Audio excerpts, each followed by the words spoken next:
co-powered by Techno।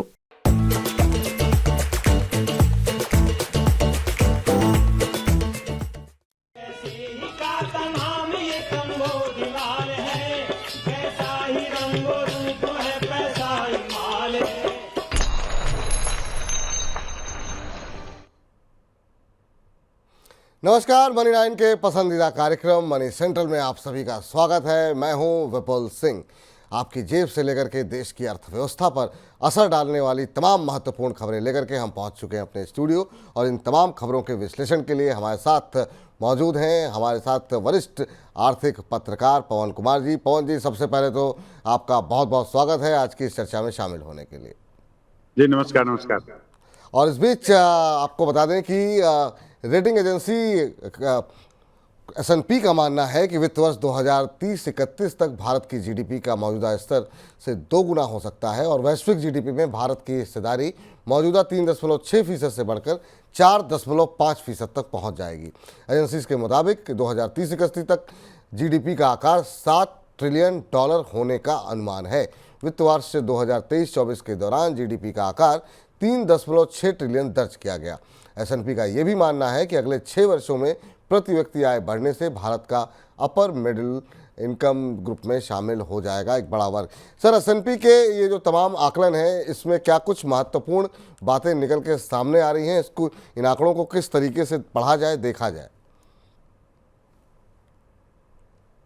कोई बहुत अनहोनी बात उन्होंने नहीं कही है विपुल। अगर आप देखेंगे तो जिस प्रकार से पिछला स्टेटमेंट आप देखिएगा 2-3 महीने पहले जैसे अपने वित्त मंत्री ने दिया था, उसके अलावा जो prime minister economic advisory council के संजीव सान्याल हैं, उन्होंने कहा था कि इस 2025 मतलब 2000 वित्त वर्ष 2025 मतलब 24-25 तक हम लोग $4 ट्रिलियन की इकोनॉमी बन जाएंगे, और उसके 1 साल बाद हम लोग जो है वो और बढ़ेंगे, और हम लोग जापान और जर्मनी को पीछे छोड़ देंगे। तो जो S&P ने कहा है, हम उसको उसी लाइन पे जो आकलन है वो उसी लाइन पे हुआ मानते हैं, और हम ये समझते हैं कि जो S&P ने कहा है वो बाकी जो हमारे सारे डिटर्मिनेंट्स हैं जो अभी तक देखे गए हैं, जो एक्सपीरियंस किया गया है, उसके आधार पर हैं। लेकिन जो भारत सरकार के जो अलग अलग जो जिम्मेदार लोग हैं, जो जब वो ये कहते हैं कि साहब हम लोग तो 2027 तक $5 ट्रिलियन की इकोनॉमी बन जाएंगे, लेकिन S&P ने फिर भी उसमें से 4 साल का और वक्त लगा के बताया कि 2031 तक होंगे। जो ध्यान देने वाली बात है वो ये कि रिफॉर्म्स पे जो जोर देने की बात कही है S&P ने, वो ज्यादा इंपॉर्टेंट बात है कि हमें इकोनॉमिक रिफॉर्म्स करने होंगे हमारा, क्योंकि हमारा जो एक्सपोर्ट्स है वो करीब 85-90% जो है वो समुद्री रास्ते पे डिपेंड करता है, वो सी पोर्ट से होकर जाता है। तो वहाँ पे क्या करने की जरूरत है, वहाँ पे वॉल्यूम बढ़ाने की जरूरत है, कॉस्ट कम करने की जरूरत है। साथ ही साथ जो और रिफॉर्म्स हैं ट्रेड, ताकि ट्रेड में बढ़ावा हो, उस पर काम करने की जरूरत है। तो अगर अभी से, जैसे इन्होंने कहा कि 6.7% की दर से अगर होगा तो 2031 तक हम लोग इस तरह की इकोनॉमी बनेंगे जहां पे हम लोग तीसरी सबसे बड़ी इकोनॉमी बन जाएंगे। तो हम सिर्फ ये कह रहे हैं कि उस हाल में जब इतने सारे इकोनॉमिक रिफॉर्म्स करने होंगे और 6.7 का भी अगर आर्थिक दर अगर हम अनुअल अगर प्राप्त कर सकेंगे तो कोई बहुत आश्चर्य की बात नहीं होगी। हो सकता है, संभव है कि अगर जैसे पिछला जो ग्रोथ था हमारा 8% से ज्यादा पिछले साल, तो अगर वो देखेंगे तो क्या पता 2031 के पहले कर दें। और सबसे बड़ी बात यह है कि जब खराब आंकड़े आते हैं, जब S&P या मूडीज या जो दूसरी और एजेंसियां हैं वो जब आंकड़े देती हैं, तो हम लोग उस पर तुरंत रिएक्ट करते हैं। तो जब ये अच्छी बात है तो मेरे ख्याल से इस पे भी भरोसा किया जाना चाहिए, और अच्छी बात है 2031 तक अगर हम लोग इतनी बड़ी इकोनॉमी बनेंगे तो एंजॉय करिए, इसका स्वागत किया जाना चाहिए। लेकिन क्या सर, ये एक मतलब आपका विश्लेषण क्या कहता है, क्या ये जो ग्रोथ होगी वो इंक्लूसिव होगी? क्योंकि अभी भारत के अंदर अगर हम देखें तो आर्थिक ग्रोथ तो काफ़ी अच्छी देखने को मिल रही है, लेकिन अभी भी के शेप रिकवरी है। लोअर लेवल पे हम देख रहे हैं ग्रामीण क्षेत्रों में डिमांड उस तरह की नहीं आ रही है। जीडीपी बढ़ रही है, लेकिन अभी भी बहुत सारे कंसर्न निकल करके आ रहे हैं। रूरल डिमांड में, रूरल एरियाओं में बहुत सारे अनरेस्ट देखने को मिल रहे हैं। तो आगे की जो ग्रोथ होगी वो इंक्लूसिव रहेगी, या जो गैप है वो इनकम का वो बढ़ता हुआ और दिखाई देगा?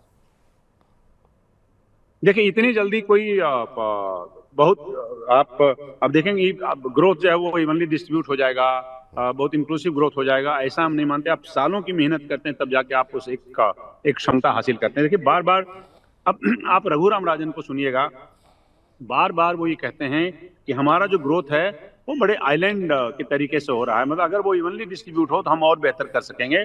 तो सब जगह काम करने की जरूरत है। आप एक जगह आप अर्बन ग्रोथ ज्यादा हो जाएगा अर्बन सेंटर में, रूरल ग्रोथ ज्यादा नहीं होगा।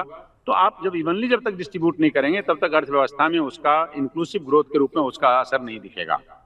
तो ये बात तो तय है कि ये दावे के साथ नहीं कहा जा सकता कि अगले 2-3 साल में हम क्या सारी खाई को पाट देंगे और सब जगह इवनली ग्रोथ डिस्ट्रीब्यूशन दिखेगा, ऐसा मैं नहीं मानता हूं।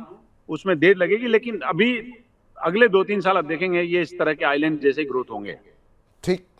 इस बीच देश से निर्यात को बढ़ावा देने और शिपिंग से जुड़ी समस्याओं के हल के लिए केंद्र सरकार ने फैसला किया है कि पोर्ट पर लगने वाले कई गैर जरूरी शुल्कों को हटाया जाए। साथ में निर्यात के लिए खुद के कंटेनर वेसल्स की संख्या बढ़ाई जाएगी। इसके लिए 5 कंटेनर वेसल खरीदने की भी योजना है। गुरुवार को केंद्रीय वाणिज्य मंत्री पीयूष गोयल ने शिपिंग, पोर्ट फाइनेंस, रेलवे और फीओ के अधिकारियों के साथ बैठक के बाद ये जानकारी दी। अगस्त के दौरान देश से निर्यात में 9% से ज़्यादा की गिरावट देखने को मिली, जिसके बाद सरकार की तरफ से ये निर्णय लिया गया है। सर, अभी आप जिस बात का जिक्र कर रहे थे उसी बात के से जुड़ी खबर यहाँ पर निकल करके आई है कि अगर ग्रोथ हासिल करनी है तो एक्सपोर्ट क्षेत्र को लेकर के सरकार को काफ़ी काम करने की आवश्यकता है।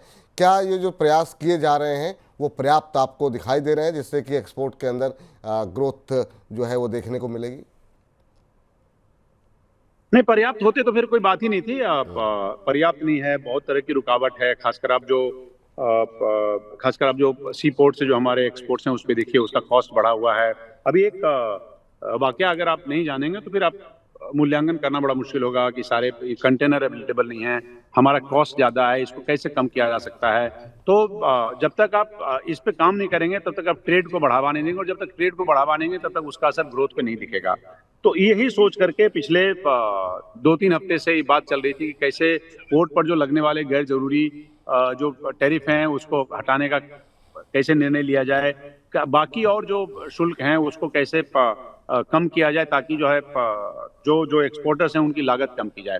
तो अब जो सरकार ने आप देखेंगे शिपिंग कॉर्पोरेशन ऑफ इंडिया को दिया है ये 5 कंटेनर वेसल्स पुराने खरीदने का फैसला किया है। तो ये सब मिलाकर हम ये समझते हैं कि इनका कॉस्ट कम होगा और जिसका असर आप देखेंगे कि इसको ये तो अब क्वार्टर अब जाने वाला है, लेकिन इसका अगर आप असर देखेंगे तो नेक्स्ट क्वार्टर में, जैसे अक्टूबर से दिसंबर के क्वार्टर में आपको देखने को मिलेगा, जहाँ पे कंटेनर की लागत कम आएगी, जहाँ पे लॉजिस्टिक्स की लागत कम आएगी, और उसके बाद आप देखेंगे तो उसका असर वॉल्यूम पे पड़ेगा और फाइनली जो है एक्सपोर्ट्स को मोटे तौर पे देखेंगे तो एक्सपोर्ट्स का बढ़ावा देने में उसका सहयोग हासिल होगा। चलिए, ये तो एक बड़ा कारण है जिसकी वजह से जो है एक्सपोर्ट में वॉल्यूम में बढ़ोतरी हो सकती है। लेकिन जो अनरेस्ट दुनिया भर में देखने को मिल रहा है, चाहे वो बांग्लादेश में हमने देखा, इधर लेबनान को लेकर के है, ईरान को लेकर के है, बहुत सारी जगहों पर दुनिया भर में अनरेस्ट देखने को मिल रहा है। ये कितना बड़ा आपको लगता है, या फिर दुनिया भर की अर्थव्यवस्था में जो धीमापन है, ये कितना बड़ा कारण मानते हैं? जब तक ये सुधरेगा नहीं तब तक एक्सपोर्ट में कोई बड़े बूम की हम उम्मीद कर सकते हैं क्या? देखिए, उसको जो अनरेस्ट है, जैसे मेरे ख्याल से शायद जो आप इशारा कर रहे हैं वो रेड सी की तरफ ज्यादा है। उसका जो रेड सी से आवाजाही में दिक्कतें हैं उसकी वजह से हमारा लॉजिस्टिक्स कॉस्ट बढ़ा है, उसकी वजह से हमारा एक्सपोर्ट कॉस्ट बढ़ा है। अब जब आप केप ऑफ गुड होप से होके जाएंगे तो आपका कॉस्ट जो है बहुत ज्यादा होगा, तो उसका असर है। लेकिन उसके अलावा जो और बाकी आप देखिए, पूरी दुनिया में तो सुधार जो जियो पॉलिटिक्स है उसको हम लोग अपने हिसाब से नहीं बदल सकते, लेकिन जो हमारे अंदर का रिफॉर्म्स है हमारे देश में, हम अपने पोर्ट्स पे ट्रांसपोर्टेशन बेहतर कर सकते हैं, वेयर हाउसिंग ठीक कर सकते हैं। तो जब आप ये सब करते हैं कर सकते हैं तो आपको कॉस्ट आपका कम आएगा। इस पे काम करने की ज्यादा जरूरत है, जिस पे हम कर सकते हैं, जिस पे भारत सरकार एक्ट कर सकती है उस पे करे। जियो पॉलिटिक्स आपके हाथ में कई बार नहीं है, तो उस कॉस्ट को आप कम नहीं कर सकते। तो आप जो हवाला दे रहे थे कि बाकी जियो पॉलिटिक्स जो दुनिया में जिस तरह से पैन आउट कर रही हैं उसका असर आप एक्सपोर्ट इंपोर्ट पे दिख रहा है, उसमें कोई दो राय नहीं है, लेकिन काफी हद तक वो स्टेबलाइज हुआ है। अगर इसमें से थोड़ा और बेहतरी होगी तो आप देखेंगे कि एक्सपोर्ट में एक्सपोर्ट हमारा और थोड़ा बेहतर होगा, बट अभी आप देखेंगे तो इसका असर अक्टूबर और दिसंबर के क्वार्टर में ही दिखाई देगा। बिल्कुल। हाँ, मेरा सारा रस्सी पर भी था सर, और साथ ही साथ ये जो डिमांड घट रही है और थोड़ा सा अर्थव्यवस्थाओं में धीमापन है उसको लेकर के भी था। लेकिन आपने बिल्कुल सही पॉइंट की कि कुछ चीज़ें आपके हाथ में नहीं होती है।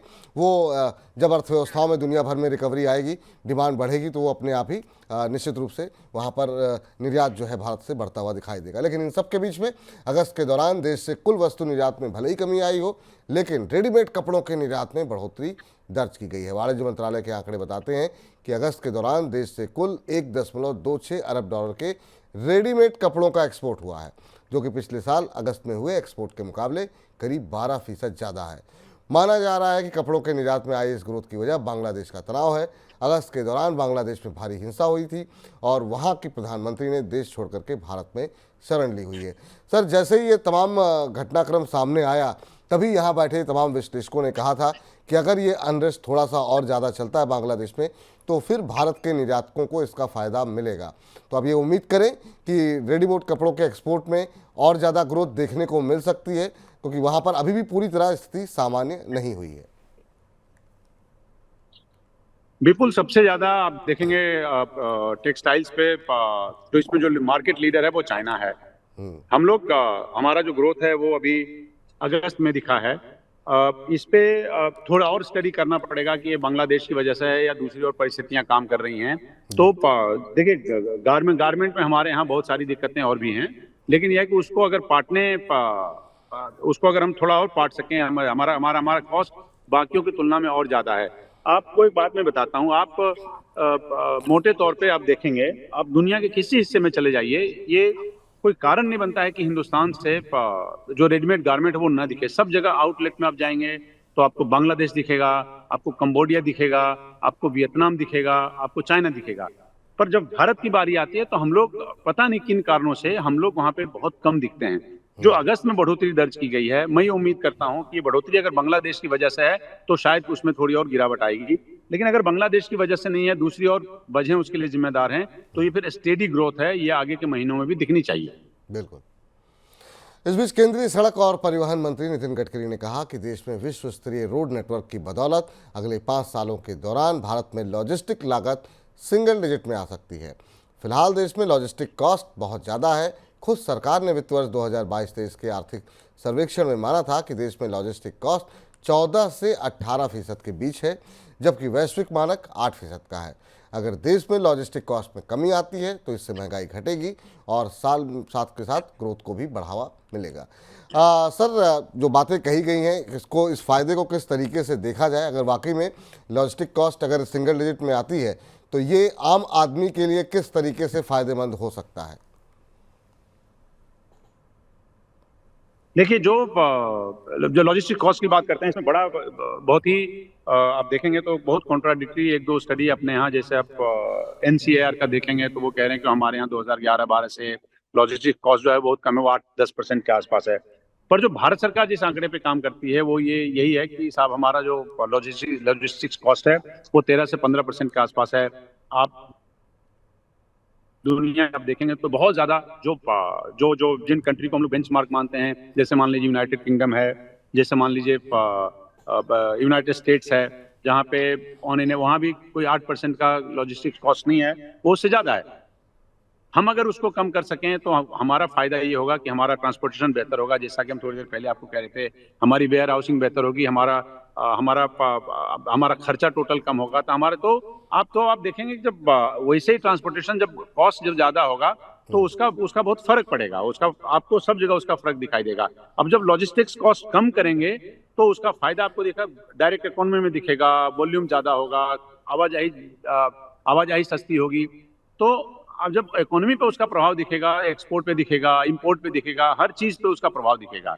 तो लॉजिस्टिक्स कॉस्ट कम करना सरकार कह रही कि सबसे बड़ी जिम्मेदारी है, और ये यहाँ पे बहुत ज्यादा इसका जो कॉस्ट है वो बहुत ज्यादा हाई है। मतलब ये जीडीपी से जब इसकी तुलना करते हैं तो जब लॉजिस्टिक्स कॉस्ट कम लाएंगे तो ऑब्वियसली आपका कॉस्ट लो होगा, उसका फायदा इकोनॉमी में मिलेगा। जी। सर, ये दावे तो किए जा रहे हैं, लेकिन हम देखते हैं कि जब मानसून आता है या जो हमारा मौजूदा इंफ्रास्ट्रक्चर है, क्या वाकई में इस तरह के जो एम्बिशियस प्रोजेक्ट के लिए वो अनुकूल है?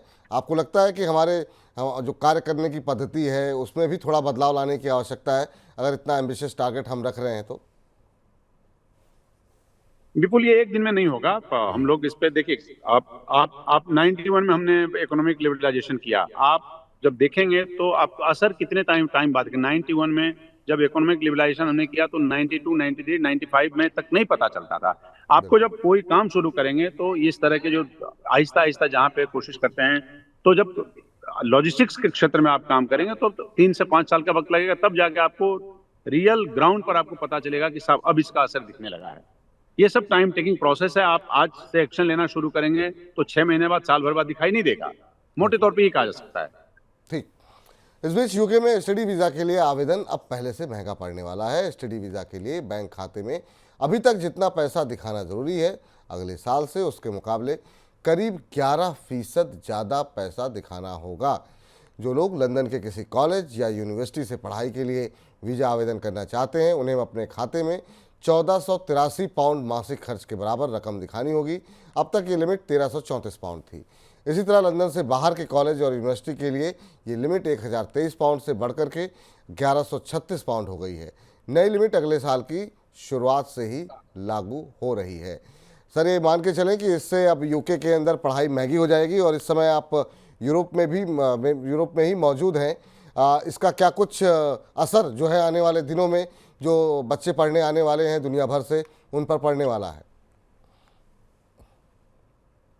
विपुल, ये बड़ा लंबा चौड़ा केस है। इस तरह से आप देखेंगे तो हमारे लिए एक इतनी बड़ी अर्थव्यवस्था हम बनने जा रहे हैं, एजुकेशन में हम अच्छा कर रहे हैं, इकोनॉमी में हम अच्छा कर रहे हैं, बावजूद इसके हमारे बच्चे बाहर पढ़ते हैं। बहुत बेहद हैरानी होगी आपको जानकर कि हम लोग 13.5 लाख, करीब 13,40,000 के आसपास हमारे बच्चे बाहर पढ़ते हैं, जिसमें यूके है, जिसमें सबसे ज़्यादा तो कनाडा में है, उसके बाद अमेरिका में है, ऑस्ट्रेलिया में पढ़ते हैं लोग, चाइना में पढ़ते हैं, यूनाइटेड किंगडम में इस बार भी। हालांकि इस साल यूनाइटेड किंगडम में जाने वालों की तादाद में करीब 20-25 हज़ार लोगों की कमी आई है पिछले साल के मुकाबले। आप देखिएगा तो तब भी हमारे यहाँ से इस बार करीब आप लगाइए कुछ नहीं तो कम से कम 1,10,000 स्टूडेंट्स अभी यूके में पढ़ाई कर रहे हैं। ये जो आप मेंटेनेंस कॉस्ट की बात कर रहे हैं, ये कहीं ये पैसा ये स्टूडेंट्स वहाँ की सरकारों को नहीं देंगे, लेकिन आपको दिखाना पड़ेगा कि साहब इतना पैसा आपके पास है, तो एक तरह से बर्डन बढ़ेगा। अब हम इसकी विवेचना इस तरह से करते हैं कि जैसे पिछले साल से लेकर इस साल में करीब 23-24 हज़ार स्टूडेंट्स की कमी आई है। देखिए, दो चीजें यहाँ पे हुई है हिंदुस्तान में। एक तो भारत सरकार ने अलाउ किया है फॉरेन की यूनिवर्सिटी को आने के लिए, जिसमें एक ऑस्ट्रेलिया की डीकिन यूनिवर्सिटी है। यहाँ की भी प्राइवेट यूनिवर्सिटीज बहुत काम कर रहे हैं।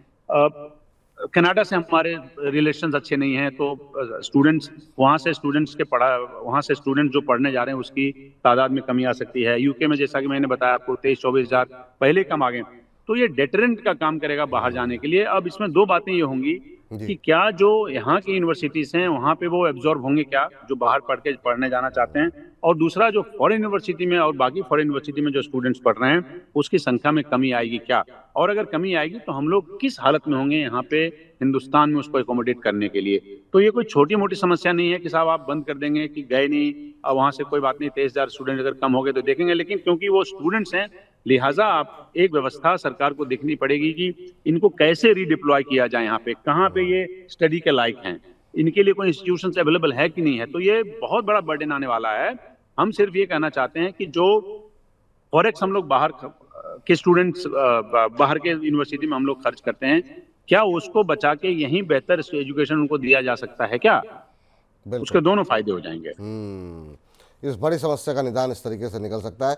पवन जी, आप आज की चर्चा में जुड़े, तमाम खबरों का विश्लेषण किया, बहुत बहुत धन्यवाद। लेकिन जाने से पहले आप इस समय जो है, अब चूँकि आज वीकेंड का भी दिन है, कल से सैटरडे संडे लोग जो है मंडे को ही लोग दर्शक देख पाएंगे, आप वियना में हैं, और अब तक जो पिछले दो तीन दिन का जो आपका अनुभव रहा वहाँ की इकॉनमी के बारे में या फिर वहाँ के मौसम के बारे में, क्योंकि पीछे खुला आसमान दिख रहा है, कुछ हमारे दर्शकों को बताइए ताकि वो भी वीकेंड पे मतलब अगर नहीं जा पा रहे हैं तो कम से कम देख करके आनंद ले सकें।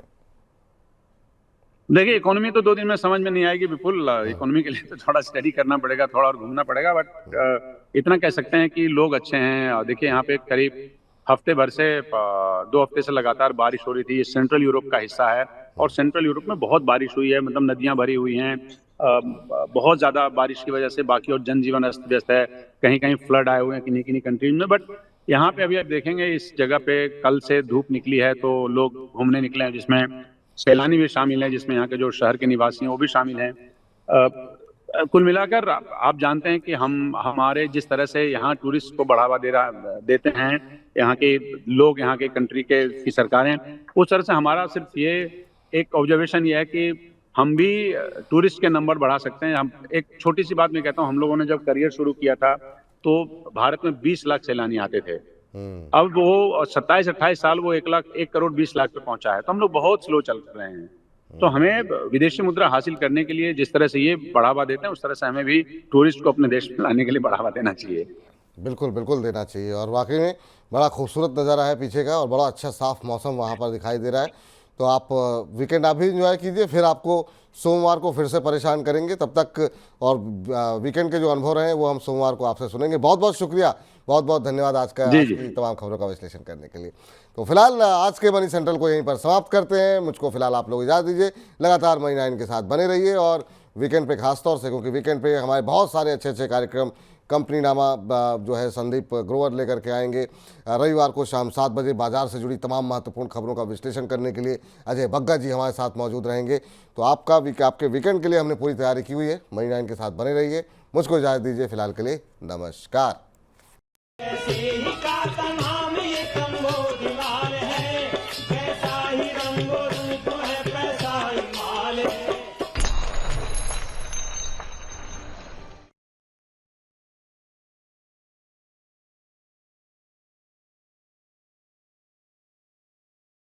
को पावर्ड बाय टेक्नो।